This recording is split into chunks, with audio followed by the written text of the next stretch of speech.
Dalam nama Bapa dan Putra dan Roh Kudus. Amin. Allah yang Maha Kuasa, Engkau telah memberi kami sabdamu sebagai lampu penuntun langkah kami dan obor penyuluh jalan kami. Lewat Roh-Mu yang kudus, berikanlah kami telinga yang rela mendengarkan dan hati yang ingin tahu kehendak-Mu, supaya kami dapat menikmati sukacita dalam firman-Mu.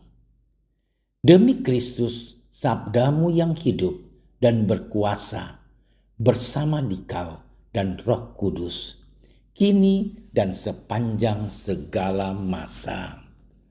Amin.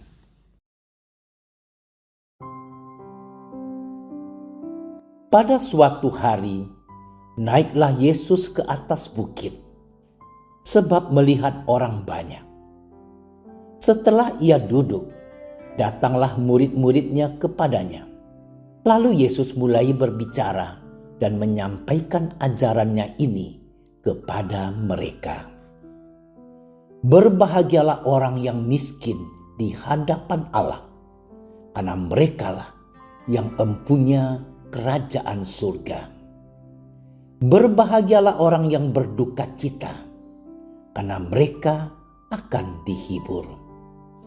Berbahagialah orang yang lemah lembut, karena mereka akan memiliki bumi. Berbahagialah orang yang lapar dan haus akan kebenaran, karena mereka akan dipuaskan. Berbahagialah orang yang murah hatinya, karena mereka akan beroleh kemurahan. Berbahagialah orang yang suci hatinya, karena mereka akan melihat Allah. Berbahagialah orang yang membawa damai, karena mereka akan disebut anak-anak Allah. Berbahagialah orang yang dianiaya oleh sebab kebenaran, karena merekalah yang empunya kerajaan surga. Berbahagialah kamu jika karena aku kamu dicela dan dianiaya, dan kepadamu difitnahkan segala yang jahat. Bersukacita dan bergembiralah, karena upahmu besar di surga. Sebab demikian juga telah dianiaya nabi-nabi yang sebelum kamu.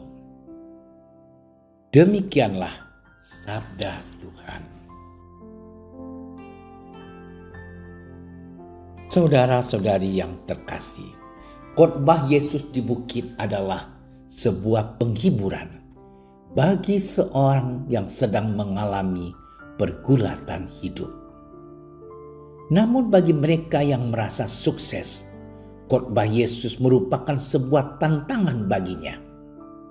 Setiap pribadi diajak untuk menjadi bijaksana dalam memposisikan dirinya sebagai pengikut Yesus.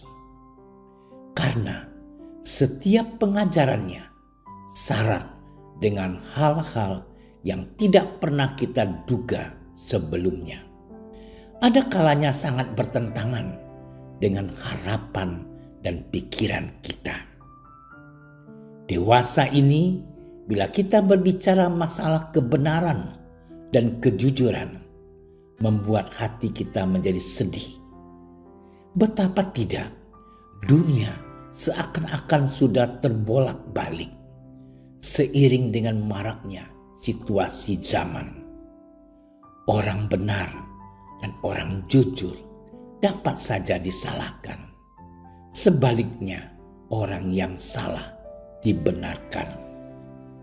Hal ini dapat kita jumpai dalam pengalaman hidup sehari-hari di tengah masyarakat kita.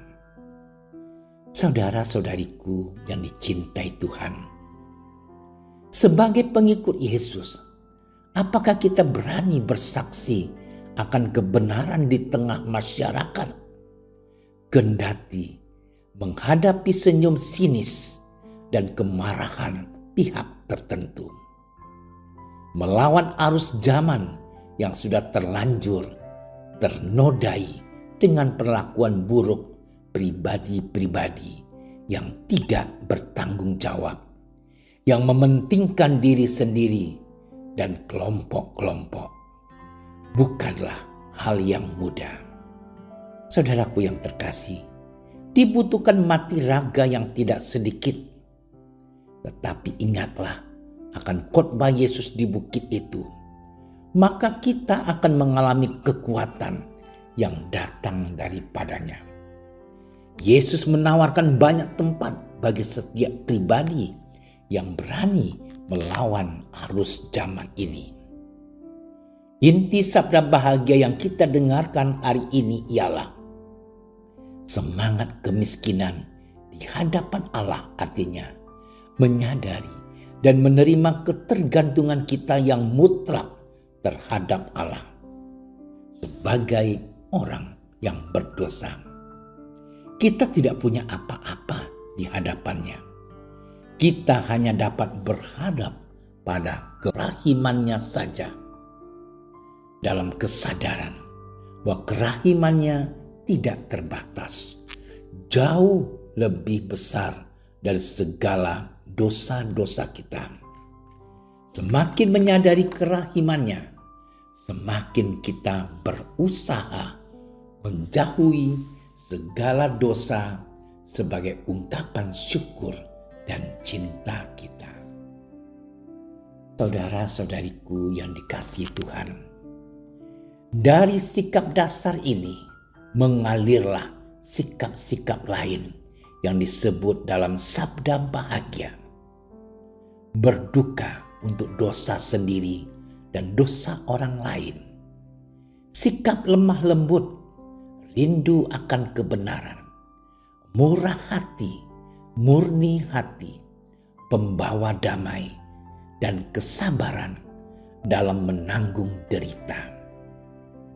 Semoga hidup kita sungguh diwarnai kasih sejati yang berasal dari Yesus, sehingga membawa kebenaran dan sukacita bagi banyak orang. Selamat bermenung. Tuhan memberkati kita.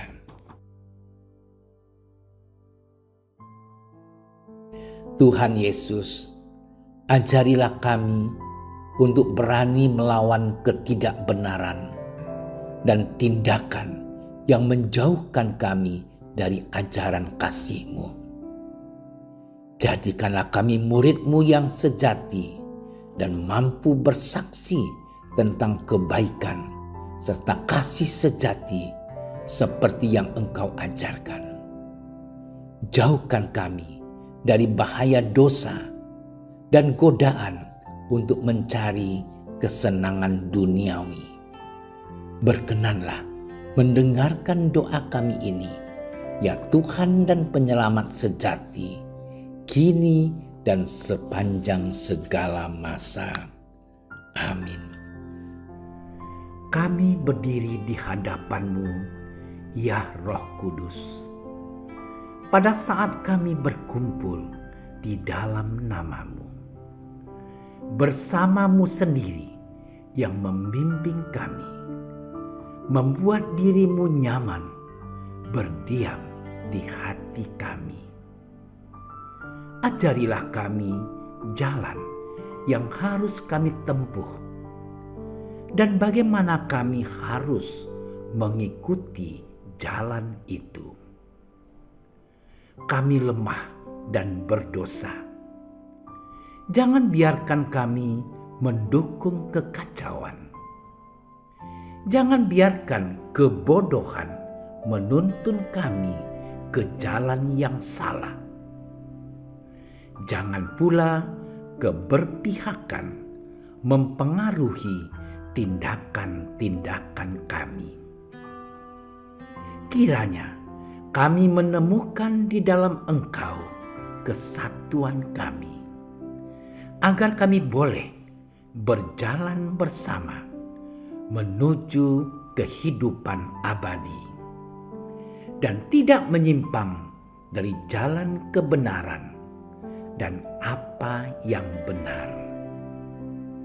Semua ini kami mohon kepadamu yang berkarya di setiap tempat dan waktu dalam persekutuan dengan Bapa dan Putra untuk selama-lamanya. Amin. Bapa kami yang ada di surga, dimuliakanlah namamu. Datanglah kerajaanmu. Jadilah kehendakmu di atas bumi seperti di dalam surga. Berilah kami rezeki pada hari ini, dan ampunilah kesalahan kami, seperti kami pun mengampuni yang bersalah kepada kami. Dan janganlah masukkan kami ke dalam percobaan, tetapi bebaskanlah kami dari yang jahat. Amin. Salam Maria, penuh rahmat, Tuhan sertamu. Terpujilah engkau di antara wanita, dan terpujilah buah tubuhmu Yesus. Santa Maria, Bunda Allah, doakanlah kami yang berdosa ini, sekarang dan waktu kami mati. Amin. Kemuliaan kepada Bapa dan Putra dan Roh Kudus, seperti pada permulaan, sekarang, selalu, dan sepanjang segala masa. Amin. Dalam nama Bapa dan Putra dan Roh Kudus. Amin. Terima kasih sudah menyaksikan renungan hari ini. Jangan lupa like, subscribe, dan aktifkan tombol loncengnya agar Anda yang pertama mendapatkan notifikasi updatean renungan harian dari Komsos Keuskupan Padang. Dan bagikan ke sosial media agar saudara-saudara kita dapat mendengarkan dan merenungkan firman Tuhan.